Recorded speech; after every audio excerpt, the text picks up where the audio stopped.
এই যে আমার মাটনের ফাইনাল কালার।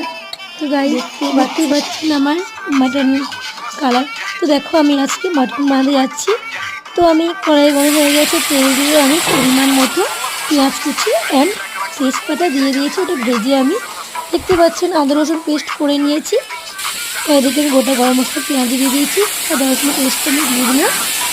তো ভালো করে কষে তো আমি জিরে ধনে লঙ্কা ভেজে বেটে রেখেছি।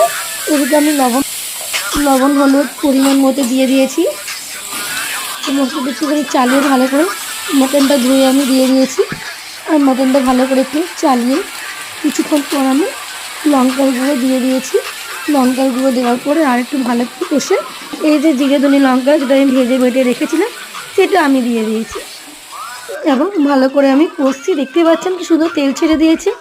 এবার আমি আর একটু জোর আঁচ করে কষে নিলাম ভালো করে কষতে কষতে। এবার দেখতেই পাচ্ছেন ফাইনাল কালার। এবার আমি কুকারের মধ্যে আলুটাকে ভেজে আগে দিয়ে দিয়েছিলাম, দিয়ে মাটনটাকে দিয়ে কড়াইটার জল ধুয়ে দিয়ে দিয়েছি। তো এই হচ্ছে আমার আজকে আমার মাটনের ফাইনাল কালার, দেখতেই পাচ্ছ।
এই যে আমার মাটনের ফাইনাল কালার, দেখতেই পাচ্ছ।